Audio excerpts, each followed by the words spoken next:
Bon, tout d'abord, bonsoir. Moi, je vais vous parler des prérequis de conception, comme Guilhem m'a bien introduit. Peut-être pour vous donner un petit peu de contexte, avant d'intégrer UX, en fait, j'ai passé 3 ans dans un Fab Lab d'entreprise à accompagner des intrapreneurs sur des sujets qui du coup posaient la question de est-ce qu'on doit mettre en place des objets connectés, plutôt faire un service ou plutôt faire des interfaces tout à fait rapidement. C'est toutes les informations en fait, que je vais vous donner et les prérequis au final que je vais vous partager ont été basés du coup sur mon expérience et ce que j'ai pu en tirer. Voilà. Donc je voulais juste avant de commencer du coup de vous donner les prérequis, vous rappeler ce que pour moi en fait est un objet connecté. Très rapidement, vous inquiétez pas, on va pas y passer beaucoup de temps. Mais donc pour moi, un objet connecté, au final, c'est une forme dans laquelle il y a un système d'identification et puis un système de captation et de transmission. Avec cet objet, on peut interagir de 3 manières différentes via du coup un smartphone, type du coup un vieil objet qui est le tensiomètre de WeThings, qui pour le coup a très peu d'éléments visuels avec lesquels on peut interagir dès l'objet. On a vraiment besoin de l'application pour pouvoir le piloter. Ou encore les stations météo de Netatmo. On peut aussi piloter cet objet connecté directement avec l'objet connecté. Donc ici, là, petit clin d'œil, c'est un objet qui a été fabriqué par une start-up qui s'appelle Luni, qui est une fabrique à histoire, peut-être pour ceux qui l'ont déjà vu sur le marché. Elle est beaucoup présente en ce moment dans tous les magasins de jeux. L'objectif en fait de ce petit objet, c'est de permettre aux enfants en fait d'avoir une histoire qui est racontée aléatoirement suivant le choix en fait d'un monde, d'un méchant, d'un gentil et d'une quête, je crois, si je me trompe pas. Et puis on a aussi la possibilité du coup de piloter ces objets, l'objet connecté à partir de l'élément principal du système. Donc par là j'entends par exemple avec le Mother de Sense, on a bien plein de petits capteurs, donc au final plein de petits objets connectés qui sont reliés à un objet connecté global qui est la poupée russe que vous avez ici. Qui permet du coup de récupérer l'ensemble des données pour pouvoir les piloter via l'interface. Donc maintenant que je vous ai fait le tour d'horizon de ce que pour moi en tout cas est un objet connecté, je vais vous parler de 3 prérequis en fait qui pour moi sont essentiels dans la conception d'objets connectés. Le premier au final, c'est d'éviter les idées reçues. Alors par là j'entends quoi ? J'entends, alors désolé pour du coup si on a des designers qui font que de l'objet connecté ici dans la salle, mais pour moi on peut pas en fait l'objectif c'est pas de dire je suis designer d'objets connectés, on peut pas en fait se présenter en tant que designer d'objets connectés puisqu'on a aujourd'hui des designers produits qui sont là pour du coup créer ces objets. L'ensemble du coup de la conception en amont pour essayer d'identifier finalement quels sont les besoins auxquels on veut répondre peuvent être faits par des ethnologues, des UX, ainsi de suite. Là où je veux en venir par rapport à éviter du coup ces idées reçues, c'est de se dire avant de vouloir concevoir un objet connecté, on va quand même se poser la question d'est-ce qu'il y a un réel besoin pour les utilisateurs. Aujourd'hui, on ne va pas, par exemple, prendre une chaise et puis se dire bon, si j'y mets la dernière technologie à la mode, est-ce que ça en devient un objet connecté ? Moi, j'ai la conviction que non. Au final, si le besoin d'IoTiser du coup un objet ne s'est pas fait ressentir chez les utilisateurs, chez les cibles pour qui on conçoit, pourquoi au final se lancer dans une chaîne de production qui est beaucoup plus importante, plus laborieuse et qui peut aboutir du coup sur un objet qui ne fonctionne pas sur le marché. J'ai voulu du coup vous rappeler juste la petite citation de Dieter Rams, puisqu'au final pour moi un objet qui soit connecté ou qui ne soit pas connecté, il répond à des usages. Et du coup, son formel va avec son usage. Donc si vous avez besoin, par exemple, de faire une chaise connectée, parce qu'au final, le besoin, c'est faire sentir chez vos utilisateurs, peut-être que la forme sera tout à fait différente par rapport à des chaises qui existent aujourd'hui sur le marché. Autour de tout ça, je ne sais pas comment est-ce que vous le ressentez, mais moi j'ai la conviction en fait que ces objets, ils deviennent de moins en moins autosuffisants, les objets connectés du marché.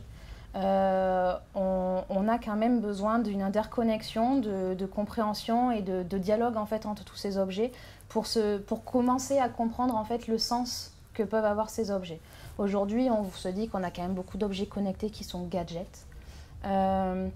Et du coup, qu'est-ce qui fait au final que ces objets, en interagissant entre eux, en créant un écosystème, peuvent devenir du coup beaucoup plus intéressants et apporter une réelle réponse aux besoins utilisateurs.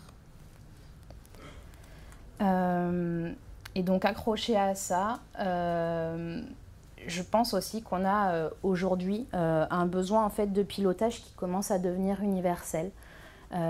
Par là, en fait, j'entends que, je sais pas vous, mais j'ai quelques objets connectés. J'en ai marre d'ouvrir 4 applications pour pouvoir piloter chacun de mes objets. Il y a quand même un besoin de pouvoir centraliser ces actions de pilotage, parce que quand même, majoritairement, on les pilote tous via une interface, en tout cas pour le paramétrage. Et donc, qu'est-ce qu'on pourrait faire? Comment est-ce qu'on pourrait se projeter en tant que designer sur du coup un hub, quelque chose qui permette en tout cas de rassembler ces objets, bien qu'ils soient conçus par du coup des organismes différents. Mon deuxième prérequis, ça va être du coup de créer un vocabulaire d'interaction. Là où je veux en venir en fait, c'est que ces objets connectés aujourd'hui, il commence à y en avoir un petit peu sur le marché qui arrive en B2C, il y en a aussi beaucoup en B2B. On n'a pas spécialement, à mon sens, de guidelines sur lesquels on pourrait s'appuyer, faire comprendre à l'utilisateur quelles sont réellement les actions et les interactions qu'il a en fait, avec son objet, même si au final, quand il le manipule, il sait majoritairement ce qu'il fait. Et donc par là, j'ai commencé en fait par poser ce que selon moi étaient du coup les phases génériques d'utilisation d'un objet connecté. Donc on a la phase qui pour moi, sur tout objet au final, on a besoin de l'allumer. Une fois qu'on l'a allumé, cet objet, mine de rien, pour être connecté, il a besoin d'être, pour être utilisé, il a besoin d'être connecté à un réseau. Majoritairement, on s'identifie dessus. Alors on peut s'identifier de différentes manières. Puis après, on l'utilise, on le charge pour la plupart, et puis il va s'éteindre ou on va le mettre en veille. Sur chacune de ces phases, j'ai le sentiment qu'on pourrait en fait mettre en place des normes d'interaction. Donc voir un petit peu qu'est-ce qu'on pourrait standardiser en termes de réaction d'objets, ou comment est-ce que nous, quand on interagit avec, quels sont certains usages qu'on pourrait avoir qui pourraient se répéter. Donc si je peux faire un parallèle avec ce qui se passe dans le digital, on a du coup Google qui a fait Google Material. Pourquoi est-ce que sur l'objet connecté en IoT, pourquoi est-ce qu'on ne peut pas mettre en place du coup des standards qui permettraient aux utilisateurs de s'y retrouver un peu plus, de comprendre quelles sont les réactions sans vraiment utiliser, et puis avoir un langage commun, mine de rien, ça commence à être nécessaire. Concernant du coup les informations, donc les éléments en fait de langage de cet objet, pour le moment j'en ai identifié 4. Je pense que vous aurez peut-être d'ailleurs d'autres idées là-dessus. Pour moi, il y a la vitesse de réaction d'un objet, donc voir s'il doit répondre rapidement, pas rapidement. Le type sonore et du coup la durée du son associé à une action. La fréquence des vibrations, et puis savoir aussi si on se projette sur une couleur principale, et puis voir s'il a une intensité lumineuse qui peut différer suivant son utilisation. Mine de rien, même si je vous parle de la nécessité de devoir créer une norme, je pense que cette norme, en fait, il faut qu'elle soit quand même assez large, donc qu'on puisse donner en fait plutôt des ordres de grandeur aux marques pour qu'elles puissent quand même continuer à se différencier et introduire leur image de marque en fait au sein de leur objet connecté qu'elles mettront sur le marché. Donc je me suis prêtée au jeu. Vous pourrez très bien avoir des avis différents là-dessus. C'est vraiment que ma vision. Mais pour moi, par exemple, quand on allume un objet, j'attends quand même que cet objet il réagisse rapidement. Par exemple, la lumière s'intensifie pour que je comprenne au final qu'il se réveille, qu'il est en phase d'éveil. Et pour du coup appuyer ça, par exemple, lui accrocher une vibration pour pouvoir vraiment le personnifier, avoir l'impression que cet objet il existe et qu'il vit. Et je me suis dit que niveau sonore, on n'avait pas spécialement la nécessité puisque ces objets-là, quand on les allume, on a vraiment la volonté qu'il se passe quelque chose, donc on n'a pas spécialement besoin d'avoir de rapport.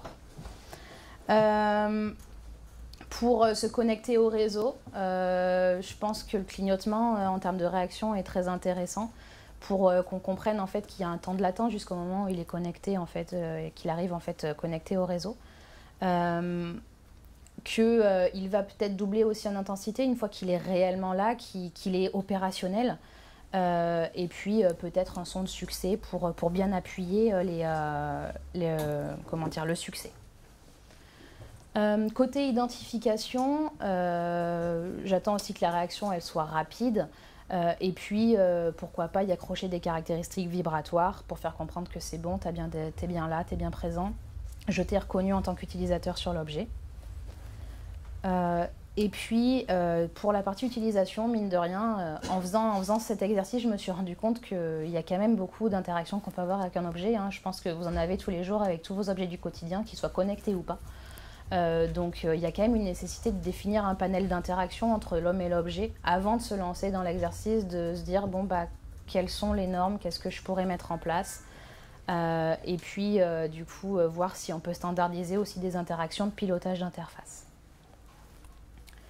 Je vous passe du coup pour la charge, je pense que c'est voilà, une réaction immédiate reste importante et avoir du coup des caractéristiques optionnelles pour identifier la marque. Et du coup sur l'extinction, on est un miroir au final de l'allumage. Voilà. Bon, tout ça c'est bien beau, mais comment est-ce qu'on s'y prend au final quand on doit concevoir un objet connecté ? Puisque on a beaucoup, je ne sais pas si tout le monde fait partie de la sphère du coup du design ou de l'UX, mais au final, lorsqu'on conçoit des objets, c'est comme lorsqu'on conçoit un service, c'est comme lorsqu'on conçoit une interface, on a toujours la même méthodologie de fond. On a besoin de comprendre nos utilisateurs, de voir comment est-ce qu'ils se comportent, ce qu'ils ont réellement besoin, ce qui les freine à utiliser ce qu'on veut leur proposer. Lorsque du coup on se rend vraiment compte que notre utilisateur il aura ce besoin d'objets connectés, comment est-ce qu'on peut transformer et faire en sorte du coup que ces objets ils aient vraiment entre guillemets une âme et qu'on amènera un plus au final à l'avoir connecté. Pour moi par exemple j'ai pris en fait un template en fait de conception qui est le blueprint, donc c'est de la conception liée au design de service majoritairement pour ceux qui sont intéressés. Ce que vous voyez rapidement en fait sur cette étape-là, en design de service, ce qu'on vient faire, c'est de décrire les actions principales de notre utilisateur principal. Et ces actions, on va essayer de voir du coup en interne dans une entreprise qu'est-ce qu'on doit mettre en place pour pouvoir interagir avec l'utilisateur pour qu'il puisse consommer le service et en termes d'organisation pour que ce service puisse exister. Ce que vous retrouvez en fait tout en haut à l'étage supérieur, ce sont du coup par contre les objets, les interfaces, les papiers avec lesquels en fait l'utilisateur va être en interaction pendant qu'il consomme en fait ce service. Donc déjà on a fait un premier pas qui est de décrire ces actions décrire ce qu'il utilise. Mais au final, moi, ce qui me gêne aujourd'hui dans cette représentation et dans cette manière de concevoir, c'est qu'il nous manque du coup une ligne, entre guillemets, parce que bon, ça reste des cases là pour le moment, hein, sous vos yeux, mais qui nous permettrait en tout cas de décrire et de rentrer dans le détail des interactions que l'utilisateur a envers la machine et surtout comment est-ce que la machine réagit face à lui. Du coup, ce que moi j'appelle des UX animations.